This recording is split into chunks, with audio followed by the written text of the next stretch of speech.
Hay días que tienes el día, esos días en los que sientes que trinas, en los que estás a punto de mandarlo todo a tomar viento, en los que quieres ser Truman, Walter Mitty, Carl Allen y dejarlo todo atrás, buscando siempre el horizonte, porque de lejos todo adquiere la proporción que en realidad tiene, es decir, casi ninguna.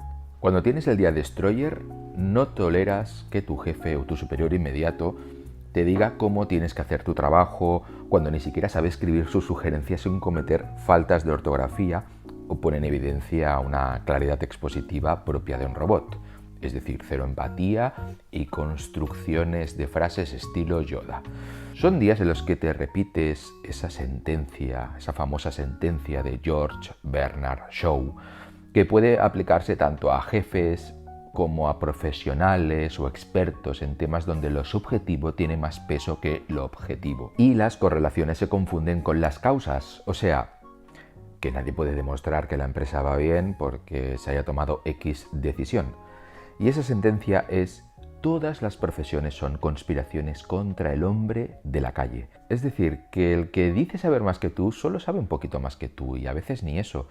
Y alcanzarle supone un par o 3 de semanas de estudio intensivo sobre el tema objeto de glosa. Y entonces sales a la calle con un cabreo de 1000 demonios y te dan ganas de cortar la meridiana o quemar algún container para otorgarle algo de épica a tu rabia.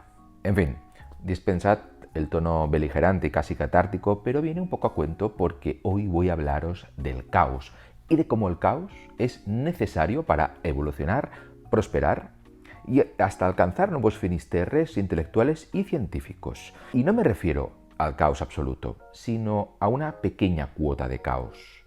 Un poco de desorden, un poco de irreverencia, de incumplir las normas, de ciscarse en tu jefe y en el policía también, de echar abajo las entidades bancarias con el C4 de John McClane en el Nakatomi Plaza, y también la necesidad de vez en cuando de respirar un poco de humo a lo Tyler Durden en el final de El Club de la Lucha. Porque no hay que olvidarlo, una gran parte de los cambios sociales solo se han producido mediante la desobediencia y la pataleta. ¿Queréis saber un poquito más sobre esto?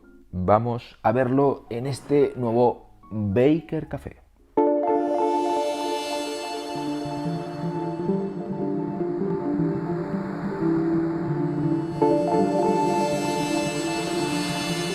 Quienes no toleran la pataleta, el desorden, quienes aspiran a alcanzar cero riesgos, cero muertes por X motivo, ignoran que hay vidas que no merecen ser vividas. Si nunca abandonáramos una habitación acolchada y nuestros parámetros vitales estuviesen monitorizados permanentemente, sin duda viviríamos más, pero no viviríamos mejor. Incluso algunos, entre los que yo me incluyo, afirmarían que, estaríamos muertos. Por eso hay que evitar poner cámaras de seguridad en cada maldito rincón de las ciudades para evitar robos, violaciones o palizas, porque ceder tu libertad y tu intimidad en aras de la seguridad probablemente te condena a vivir una vida que no merece ser vivida, al menos para algunos. Como no merece ser vivido todo el ritual rayano en el escarnio al que uno debe someterse antes de subir a un vuelo comercial, ya sabéis, para minimizar un riesgo mínimo, para erradicar todo atisbo de miedo o sospecha, somos capaces de comportarnos como ovejas en un redil. Pero, ¿qué tiene que ver todo esto con la ciencia y con la tecnología? La ciencia es orden, es coordinación, es verificación, es poner los puntos sobre las íes. Pero la ciencia también precisa de cierta cuota de desorden, como bien explica Nassim Nicolás Taleb en El Cisne Negro o su reciente Antifrágil. Esta cuota de desorden es particularmente necesaria a la hora de implantar una nueva tecnología o cambiar un paradigma cultural vigente o modificar un modelo de negocio basado en un momento tecnológico concreto. Según Chris Anderson, en el libro Gratis, todo lo que está constituido por bits o puede ser convertido a bits tenderá a ser gratis o una forma de gratuidad, como la que ofrece, por ejemplo, Google o la radio. Y ese modelo de negocio, aunque resultará caótico porque destruirá gran parte del tejido laboral y arruinará a miles de empresas probablemente solo tendrá lugar de un modo decisivo si detrás de la revolución hay algún tipo parecido a Tyler Durden. En su momento, la imprenta o el telégrafo también causaron los mismos miedos luditas que hoy originan estas nuevas ideas sobre la creación y la distribución de datos, de contenidos, de cultura, de ciencia. Wikipedia demuestra que la gente puede hacer las cosas mejor si las hace durante su tiempo libre, por ejemplo, que ahora es mayor que hace un tiempo, de hecho es mayor que nunca, porque la gente ha dejado de ver la televisión para usar el ordenador o el smartphone, por gusto. Y de esa manera indirectamente están colaborando con otras personas, libremente, sin remuneración, sin demostrar previamente su preparación con un título académico. Ese caos ha resultado ser más eficaz que el orden que imponía el desarrollo de la Enciclopedia Británica, por ejemplo, al menos para producir y distribuir una fuente de información básica. Obviamente el caos absoluto no es la respuesta, y medir la cuota de caos necesario tampoco es sencillo. Lo explica mejor que yo Clay Shirky en su libro Excedente Cognitivo. Vamos a dividir este problema en unos cuantos escenarios distintos. Uno podría ser tanto caos como podamos soportar. Dejemos que un revolucionario intente cualquier cosa que quiera con la nueva tecnología, sin tener en cuenta las normas culturales o sociales existentes o el daño potencial que pudiera ocasionar a las instituciones sociales actuales. Otro escenario sería el de aprobación tradicionalista. El destino de cualquier nueva tecnología se pondrá en manos de gente responsable de la manera de hacer las cosas en cada momento. Sería como dejar a los monjes que decidieran el modo de usar la imprenta o a la oficina de correos que determinara qué hacer con el correo electrónico. Ya lo habéis visto, tanto caos como podamos soportar o aprobación tradicionalista. ¿Cuál es la mejor postura? Este segundo escenario, el de aprobación tradicionalista, suele ser el postulado por los luditas que atacan furibundamente las descargas de películas, de libros o de música sin que se pase por caja, catalogando dichas descargas de ilegales y defendiendo como legales las aprobadas por ellos, las remuneradas. Más de un escritor que conozco se tira de los pelos cuando descubre que su novela, por ejemplo, está circulando de forma pirata por internet. Un escenario ordenado condenaría a la cárcel a quien ha pirateado dicha novela y esperaría pacientemente a que las editoriales desarrollaran cosas como una página web de enlaces, un Spotify literario, etcétera, etcétera, etcétera. Pero quizás entre estas dos posturas diametralmente opuestas hay un tercer escenario que podríamos llamar transición negociada. Como dice Shirky, supone una discusión equilibrada entre radicales por un lado y tradicionalistas por el otro. Los radicales pueden proponer usos de la nueva tecnología y entonces negociar con los tradicionalistas la forma de aprovechar lo último al mismo tiempo que se conserva lo mejor de lo viejo. Esta opción parece óptima, pero Shirky no quiere esta opción. Tampoco quiere la segunda opción. Shirky prefiere la primera opción de todas, es decir, tanto caos como pueda soportarse. Y la razón de esto es muy simple. No podemos pedir a las personas que dirigen el sistema vigente que evalúen en toda su amplitud una nueva tecnología o un nuevo paradigma por sus beneficios radicales, en tanto en cuanto los individuos no quieren perder el statu quo si éste le favorece. Como grupo, quienes tienen que decidir cambiar las cosas tenderán a contemplar más los aspectos negativos del cambio antes que los aspectos positivos. Así que Shirky dice que incluso en el escenario de tanto caos como podamos soportar, los radicales no serían capaces de crear más cambios que los que puedan imaginar los miembros de la sociedad. Hace más de 50 años que tenemos Internet, pero Twitter y YouTube apenas tienen 10 años. No porque la tecnología no existiera antes, sino porque la sociedad aún no estaba preparada para aprovechar estas oportunidades. El límite superior de tanto caos como podamos soportar es, por lo tanto, el tiempo y la energía que se requieren para la difusión social de ese cambio.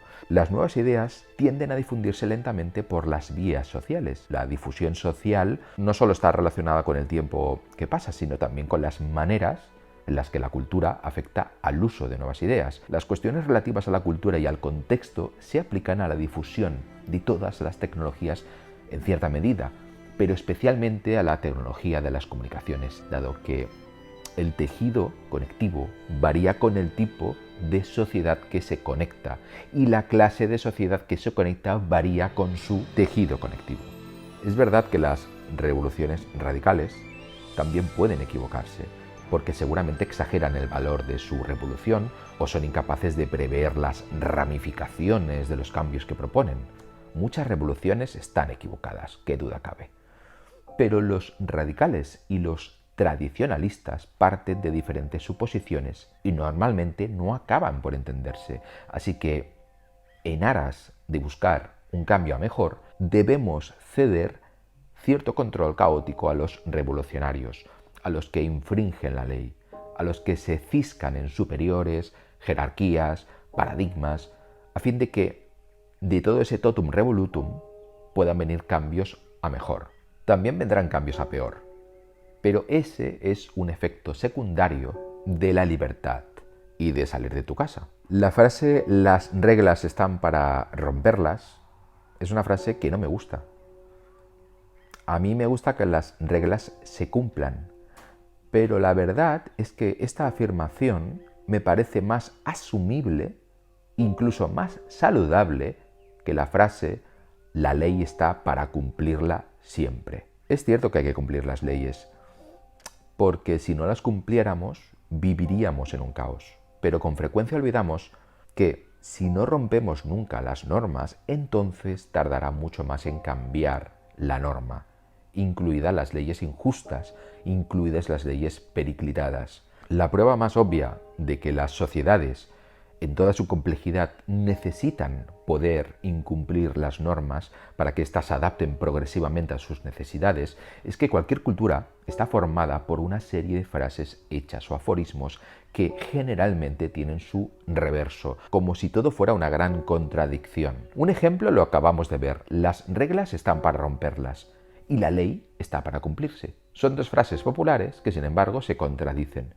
Y no os extrañéis que una misma persona acuda a una u a otra frase en función del contexto. Nuestro cerebro no está cableado precisamente para ser coherente. Hay más frases de este tipo. Por ejemplo, los miembros de la familia deberían esforzarse en bien de todo el grupo, pero a la vez se arguye la frase el bien del individuo debe anteponerse al bien de todo el grupo.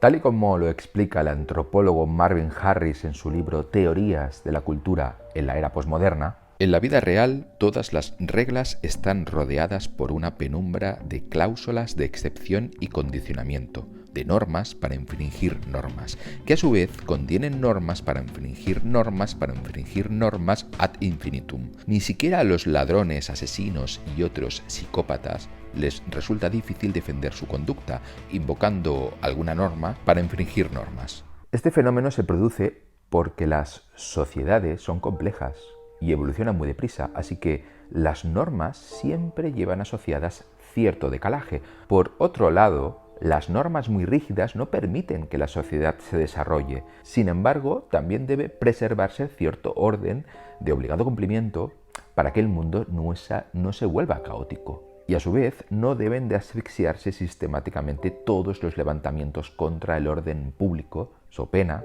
de que dicho orden público se perpetúe injustamente. Como veis, hasta la propia estructura de las normas sociales es contradictoria y está permanentemente en tensión. De hecho, las sociedades más saludables son las que mantienen esa tensión. Y dicha tensión no puede existir sin que haya incumplimiento de reglas.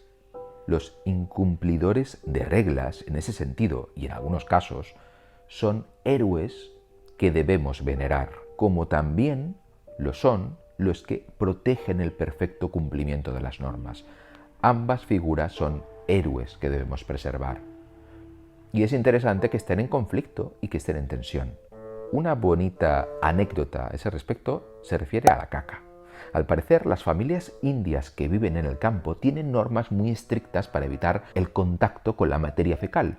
A pesar de eso, el anquilostoma, que es una enfermedad que se transmite a través del contacto con la materia fecal, es endémica en algunas regiones de la India. ¿Cuál es la razón? Pues la existencia de otras 6 reglas simultáneas. 6 reglas simultáneas para defecar. 1. Debe encontrarse un lugar no demasiado alejado del hogar. 2. Dicho lugar debe permitir no ser visto. 3. Debe permitir ver a cualquier persona que se acerque. 4. Debe estar cerca de una fuente de agua para lavarse. 5. Debe estar contra el viento para evitar malos olores. 6. No debe estar en un terreno de cultivo. Respetar todas estas normas obliga a una conducta que viola la regla de evitar la materia fecal, como demuestra la elevada incidencia del anquilostoma. Afortunadamente, las normas humanas no son, ni deberían ser, tan sucintas y tan esquemáticas como las 3 leyes de la robótica de Asimov. Y si queréis afilar un poco más vuestro sentido crítico, os recomiendo regresar a lo que decíamos al principio sobre cómo introducir una nueva tecnología, es decir, tanto caos como podamos soportar. Es algo difícil y también es difícil calcular cuánto es ese caos. Al final todo consiste en una especie de tensión desde muchos puntos entre personas que creen unas cosas, personas que creen otras, esa discusión galvánica que nunca se termina, y por eso es importante que haya diversidad de voces, diversidad de pensamientos, neurotipos, cosmovisiones. Es importante que exista este debate continuo, que nunca demos la razón completa a nadie, que nunca permitamos que la sociedad esté regida por solamente un grupo de personas que creen estar en la verdad, porque tanto caos como podamos soportar implica también tanta diversidad como podamos soportar. Y ahora me siento un poco más reconciliado con el mundo.